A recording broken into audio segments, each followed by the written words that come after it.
दोस्तों नमस्कार। इस वीडियो में हम बात करेंगे इकोनॉमी के बारे में। एक बेसिक इंट्रोडक्शन देखेंगे हम। तो इकोनॉमी जो है उसको धन का शास्त्र भी कहा जाता है। बेसिकली दो वर्ड से मिलकर बना, ओइकोस और नोमिया से। ओइकोस का मतलब है घरेलू या डोमेस्टिक, और नोमिया जो है इसका मतलब है कि मैनेजमेंट या प्रबंध की बात करते हैं। तो धन या वेल्थ से संबंधित जो सारे हम आयाम देखते हैं, जो स्टडी करते हैं, उसको अर्थशास्त्र कहा जाता है। और ये बेसिकली जो 5 मेन पिलर्स हैं, तो ये इस पर बेस्ड है। जैसे कि पहला है प्रोडक्शन। तो प्रोडक्शन किसी भी चीज़ का, गुड्स का जो प्रोडक्शन करते हैं, जो प्रोड्यूस करते हैं, उसके बाद जो कंज्यूमर्स के द्वारा जो कंजम्पशन किया जाता है वो है। फिर यहाँ पर डिस्ट्रीब्यूशन है। डिस्ट्रीब्यूशन भी ज़रूरी है। डिस्ट्रीब्यूशन के साथ यहाँ पर पब्लिक फाइनेंस की बात की जाती है।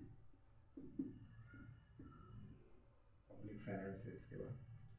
और इसके अलावा भी जो है इन्वेस्टमेंट है। तो इन्वेस्टमेंट है यानी प्रोडक्शन, तो हम जानते हैं कि किसी भी गुड्स का जो गुड्स प्रोड्यूस किया जाता है तो उसकी वैल्यू को बढ़ाने के लिए, तो ये प्रोडक्शन। उसके बाद जो कंज्यूमर्स के द्वारा या कस्टमर्स के द्वारा जो भी गुड्स, उसकी कीमत चुका के उसके बाद जो कंज्यूम किया जाता है, तो कंजम्पशन में आता है। डिस्ट्रीब्यूशन, एक प्रॉपर डिस्ट्रीब्यूशन चैनल ज़रूरी है। और एक कंप्लीट होके भी एक डिस्ट्रीब्यूशन चैनल एक कहलाता है। रेवेन्यू या पब्लिक फाइनेंस है। तो रेवेन्यू हम जानते ही हैं कि जैसे कि सरकार के द्वारा या किसी भी लोगों के द्वारा भी जो रेवेन्यू अर्न किया जाता है। और इन्वेस्टमेंट अभी हम जानते हैं कि किसी भी चीज़ में जो पैसा लगाना है, जैसे लैंड वगैरह, शेयर्स वगैरह में भी जो पैसा लगाना, ताकि फ्यूचर में हमें उससे अच्छा एक बेनिफिट मिले, तो वो सब इन्वेस्टमेंट में आते हैं।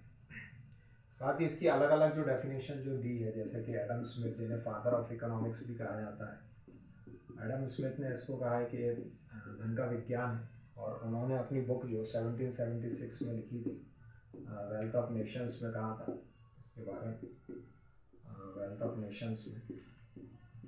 साथ ही इसके अलावा जो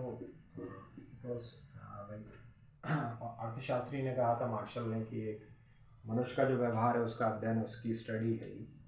और इसके बाद और जो दूसरे जो विद्वानों ने भी कहा है कि एक अर्थशास्त्र को विज्ञान कहा है। और उन्होंने कहा है कि ये अलग अलग एक्टिविटीज़ को भी पूरा करने के लिए, मतलब एक धुरी की तरह, वेल्थ जो है एक धुरी है, बीच में सेंटर में है। और सारी एक्टिविटीज़ जो होती हैं इसी के इर्द गिर्द होती हैं। वेल्थ या पैसे या मनी के इर्द गिर्द होती हैं।